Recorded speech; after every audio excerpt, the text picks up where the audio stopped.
Magandang araw po sa inyong lahat. Andito na naman po tayo sa isang tutorial video. May dalawa po tayong kaibigan na nag-request na gumawa ako ng tutorial video tungkol sa OBS na karaniwang ginagamit ng mga live streamer, mapa-gamer man yan o music live stream. Tara, diretso na tayo.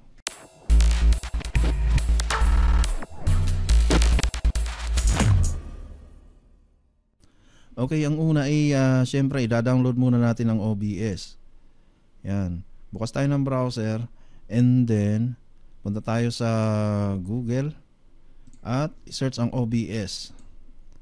Yan, ito po ang lalabas, Open Broadcaster Software o OBS. At i-click lang po yan. I-download muna natin.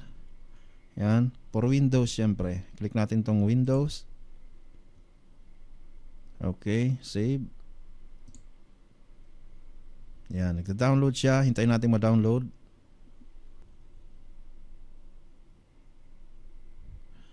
Okay, pagkatapos nating ma-download ay maaari na po natin siyang i-click para ma-install. Ayan. Next lang po natin. Ayan. Next ulit. Piliin kung saan nyo gustong i-install ang OBS. Okay, install.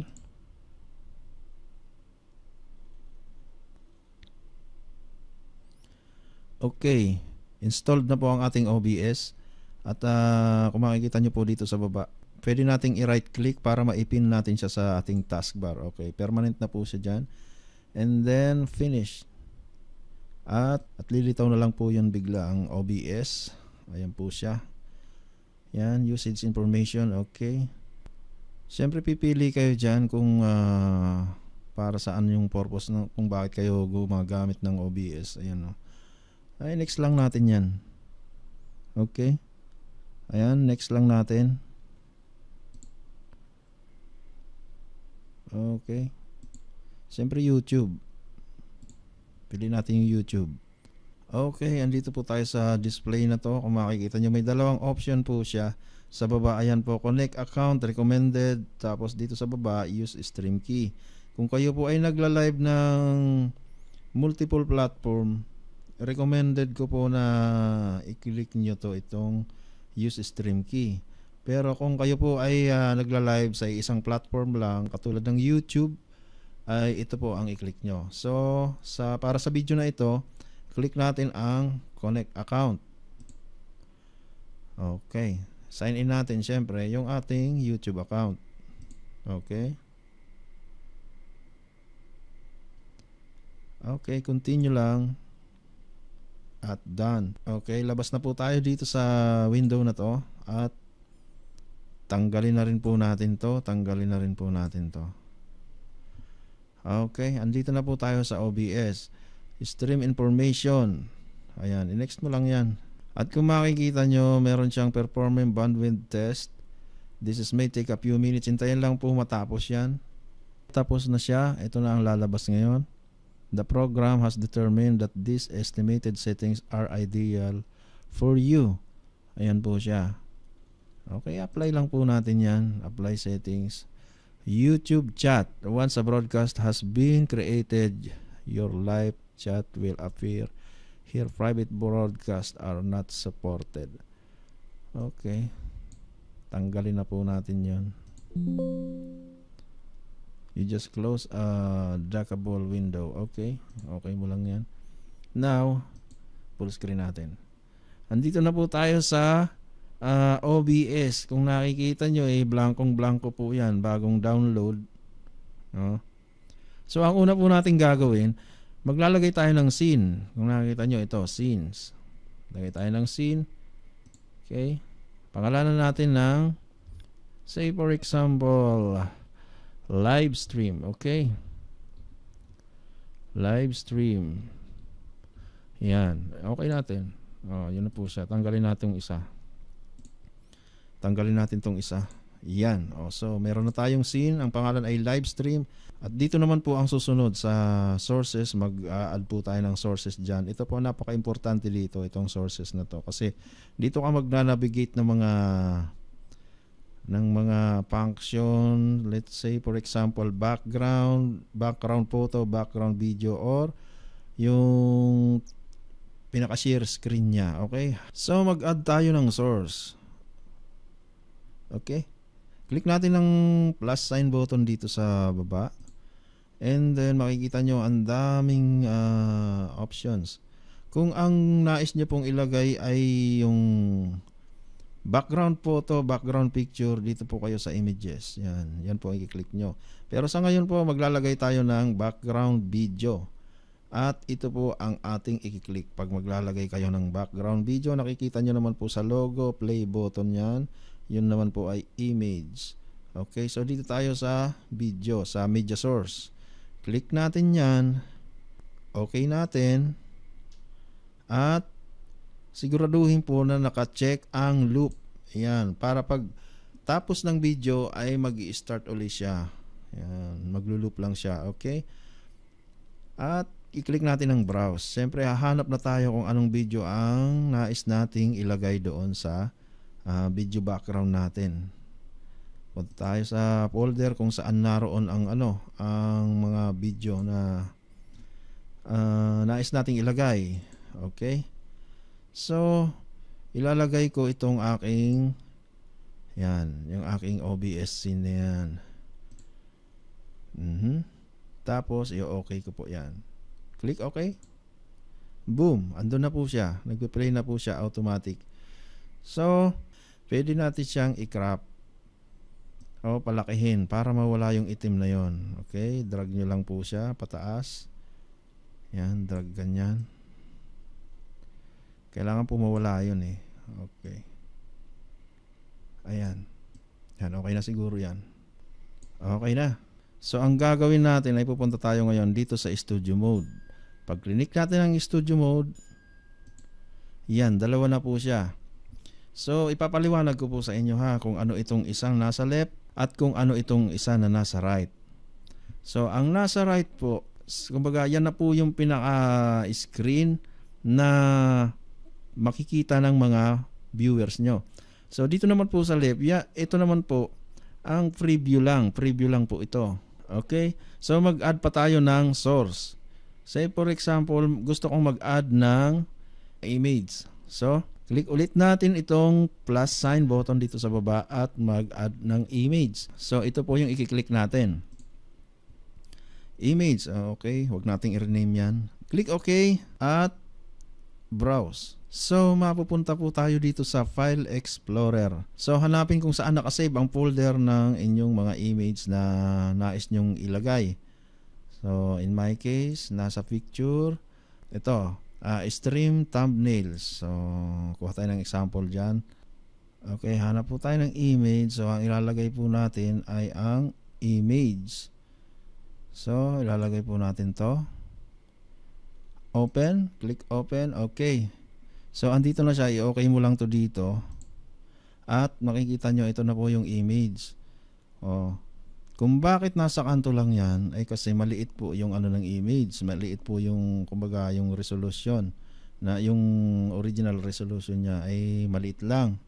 So palalakihin po natin yan, idadrag natin para magkasya sa buong screen. So kung makikita nyo, ang nakikita po ng mga viewers nyo ay ito. Ito po. At ang preview mo ay ito. Ngayon, para makita to dito, i-click nyo yung transition. Pag-click nyo yung transition, boom, yun na po. Andun na po siya. So makikita na rin po niya yung image na nilagay mo. May image na tayo at may video na. Yan, kung nakikita nyo po itong dalawang mata dito, yan po ay ang i-click natin kapag tatanggalin natin, say for example ito, yan, yung image, tatanggalin natin, ipipikit nyo lang po yung mata na yan. Edi yung nakikita na ngayon, yung nasa baba, itong media source, yung video. So, kung ipipikit nyo po lahat, wala na pong makikita. Ngayon halimbawa, tinanggal nyo yung image. So, para makita na nagpalit kayo, i-click nyo uli itong transition. Yun. So makikita na ng mga viewers mo yan na pinalitan mo yung transition. Kumbaga ito po ay backstage, ito po yung front stage na nakikita ng mga audience.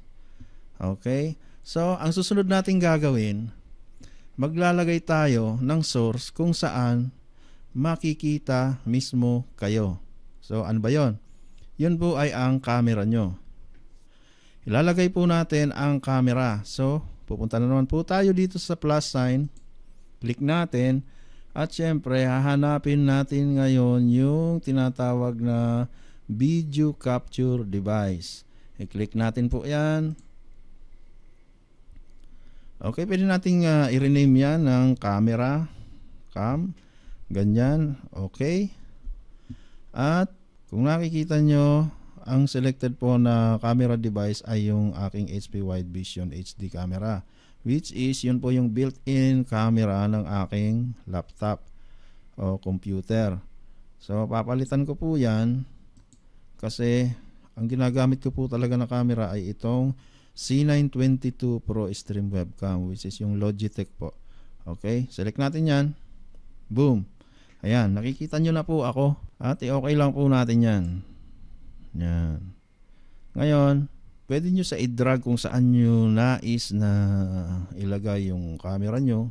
Pwede nyo i-drag. Yan, ganyan. Ganyan. Yan po ang kagandahan ng OBS kasi pwede nyo siyang i-customize kung saang banda ba nais nyo makita yung pagmumukha nyo. Pwede. So sa ngayon, tanggalin muna natin yung camera. Ipikit muna natin yung mata ng camera. Okay, edi nawala tayo ngayon. So ngayon, na-set up na po natin ang OBS. Meron na siyang camera, which is ito yon. Meron na rin po siyang image. Ito po yon. At meron na rin po siyang media source, which is yung video. Okay. So ang gagawin natin, teka, ipikit muna natin ang camera ha. So ang susunod nating gagawin, para makita sa StreamYard ang video na to, itong sinasabi kong front stage, ay kailangang i-on nyo itong start virtual cam. Yan. Aalala po ha, dapat po laging naka-on to. Yan. Click po yan para mag-on.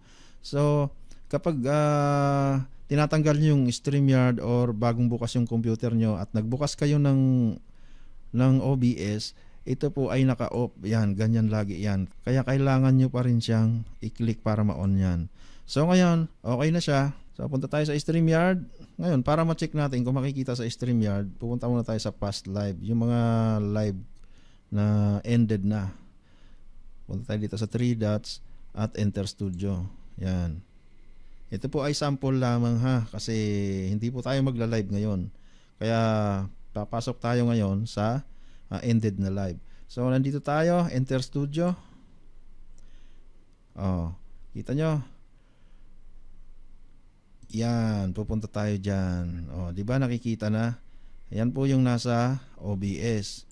Kapag pinalitan natin 'yan, ng image. Yan, tapos pipindot, tapos i-click yung transition. Yan na po ang makikita doon sa ito. Yan. So, papakita tayo ngayon. Imumulat natin yung mata. Andun na tayo. So, pag click natin ang transition, boom. So, andun na siya sa StreamYard. Ayan na siya. Minsan, nagkakataong mayroong nangyayaring pagbukas nyo ng OBS, pagbukas nyo yan, tapos pumunta kayo ng StreamYard, wala siya dyan. Kumbaga, hindi siya nadedetect. Hindi siya nadedetect ng StreamYard. Ang gagawin po, pupunta po ng settings at pumunta sa camera. Yan. At siguraduhin po dito sa camera ng StreamYard nyo, ang selected po is yung OBS virtual camera. Yan. Dapat yan po ang selected dyan para makita yung OBS dito sa StreamYard nyo. Okay, malinaw po ba? Okay, ganun lang po. Sana po ay nasundan nyo. Maraming salamat po sa inyo lahat. Bye-bye!